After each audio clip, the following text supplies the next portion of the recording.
Direktur Kriminal Umum atau Dikrimo Polda Metro Jaya, Kombes Pol Tubagus Ade Hidayat dihadirkan Jaksa Penuntut Umum atau JPU sebagai saksi sidang lanjutan perkara dugaan unlawful killing ex-anggota FPI. Tubagus Ade diketahui merupakan sosok yang memerintahkan anggotanya pada saat itu untuk membuntuti Rizik Syihab yang mangkir dalam persidangan. Buka. Kalau ada bukti mana pelanggaran HAM beratnya itu mana, sampaikan sekarang. Atau kalau enggak nanti sampaikan menyusul kepada Presiden. Bukti, bukan keyakinan. Karena kalau keyakinan kita juga punya keyakinan sendiri-sendiri bahwa peristiwa itu dalangnya si A, si B, si C. Kalau keyakinan. Tapi Komnas HAM sudah menyelidiki sesuai dengan kewenangan undang-undang, enggak ada. Ini rumus dari kakek saya. Jangan lawan orang baik. Yang kedua, jangan lawan orang cantik. Kalah kau Pak sama orang itu. Jadi jangan serang Jokowi, rugi kau. Kok rugi? Bukan aku pro Jokowi loh, ini ilmu saja. Ini just ilmu gitu loh, ilmu kehidupan.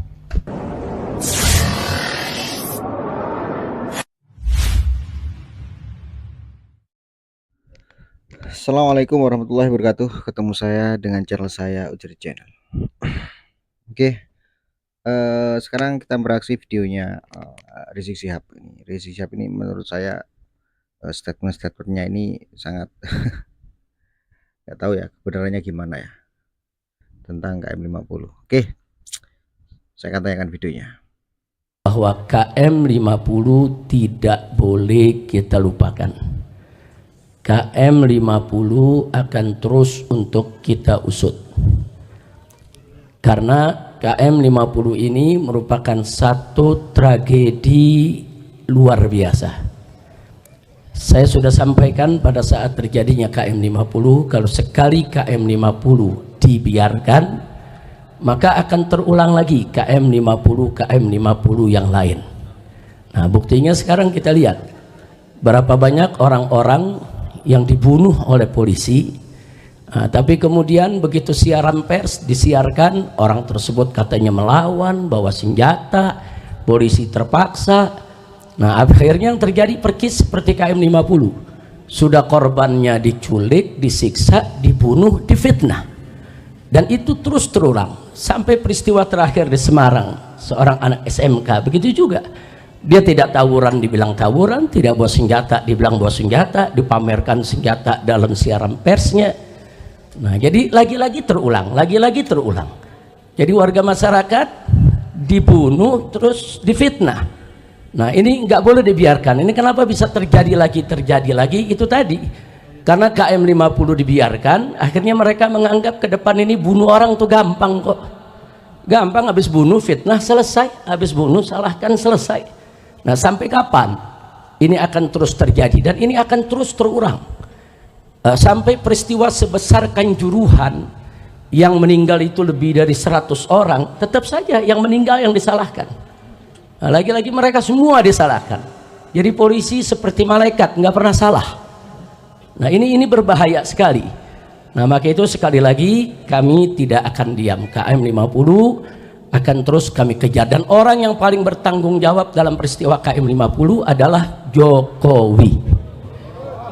Bukan hanya karena beliau sebagai seorang presiden. Mungkin orang mengatakan, oh mungkin tanggung jawabnya moral karena sebagai seorang presiden. Bukan.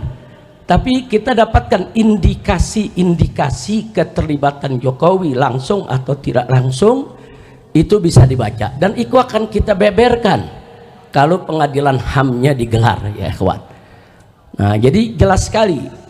Dari sebelum terjadinya peristiwa KM50, bagaimana Jokowi mengerahkan Kopsus, Komando Operasi Khusus ke Petamburan, lengkap dengan persenjataannya untuk nakut-nakuti saya dan keluarga. Itu sudah pengkondisian. Kemudian bagaimana seorang Pangdam Jaya sebelum kejadian menantang-nantang FPI di Monas dan mengancam-ngancam saya. Begitu juga bagaimana seorang Kapolri ketika itu, Idham Aziz, dengan Kapolda ketika itu luar biasa, mengancam dengan ancaman yang luar biasa sebelum terjadi peristiwa KM50. Semua itu merupakan cipta kondisi, seolah-olah saya dan FPI adalah orang yang kelompok berbahaya, sehingga kalau ke depan dibunuh ya nggak apa-apa, namanya juga orang berbahaya. Jadi dicipta kondisi dulu supaya masyarakat melihat FPI ini bahaya, Habib Rizik ini bahaya, Petamburan ini bahaya. Terus diciptakan kondisi dengan bantuan para buzzer yang luar biasa menyebar fitnahnya. Begitu opini terbentuk bahwa FPI ini berbahaya, Habib Rizik berbahaya, barulah terjadi peristiwa KM 50. Artinya supaya apa? Supaya kalau sayanya terbunuh atau FPI-nya, laskarnya terbunuh, orang akan menganggap biasa. Ini kan orang-orang keras, ini orang ekstrim, ini memang orang berbahaya. Jadi kita kondisi semacam ini sudah jadi drama sinetron yang sering dimainkan oleh rezim Jokowi. Maka itu saya katakan sekali lagi, itu merupakan indikasi kalau Jokowi terlibat dalam KM 50. Nah, tidak sampai di situ. Begitu terjadi KM 50, Jokowi lah yang pertama kali menyatakan bahwa polisi sudah berbuat benar, masyarakat jangan melawan.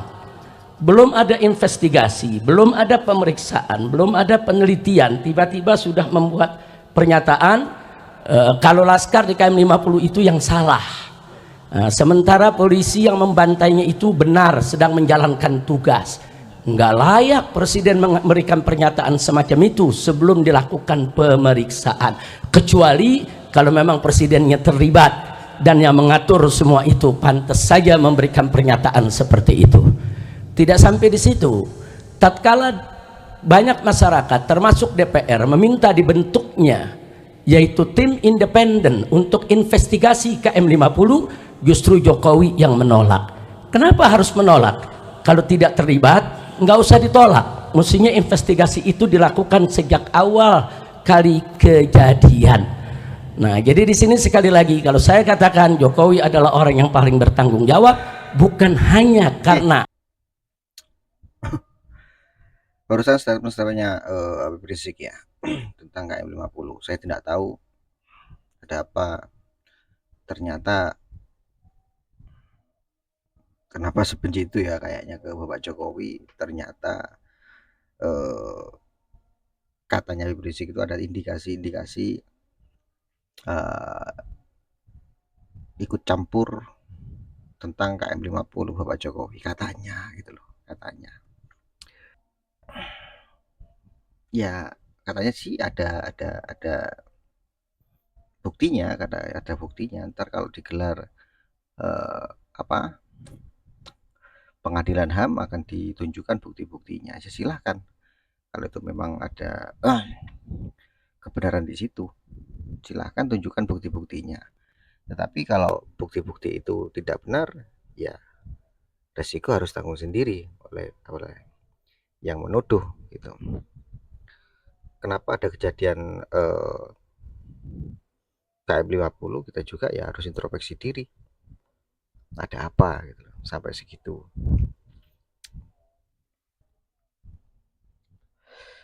Jadi seolah-olah yang salah ini semua dalam kejadian yang terjadi kepada golongannya mereka itu adalah Bapak Jokowi. Saya pun tidak habis pikir kenapa harus seperti itu gitu. Dikit-dikit Jokowi, dikit-dikit Jokowi, dikit-dikit Jokowi. Ternyata indikasi, katanya terindikasi ada keterlibatan Bapak Jokowi di masalahnya kasusnya KM 50 seperti itu, dan menginstruksikan apa tadi ke Petamburan katanya untuk menakut-nakuti beliau gitu.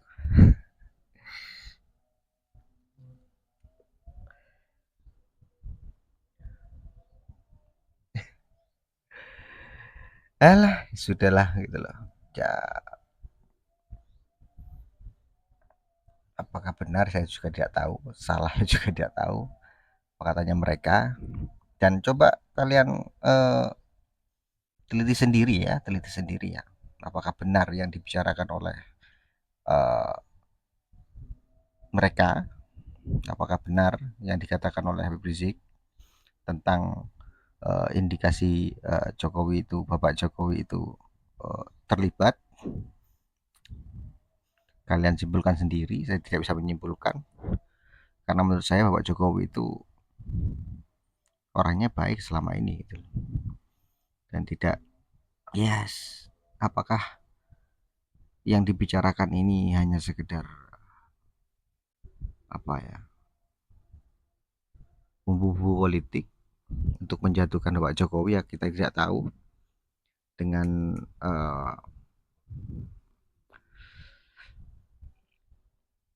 menebar seperti ini, bicaraan seperti ini, statement-statement seperti ini, soalnya kayaknya bicaranya Rizik Syihab ini ada penekanan di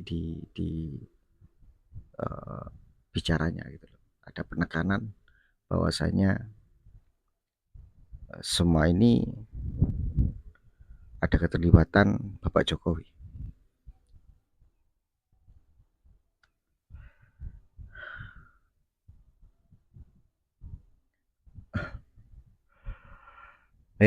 Gitulah.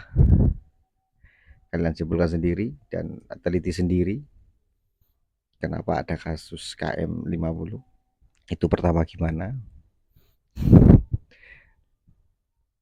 Kenapa harus seperti itu? Ya kan? Kita cross check ke belakang, ke belakangnya. Kenapa ada KM 50? Di cross check. Jangan di salah satu pihak. Oke, jangan lupa subscribe, like, komen, dan share, bunyikan notifikasi loncengnya. Assalamualaikum warahmatullahi wabarakatuh. NKRI harga mati.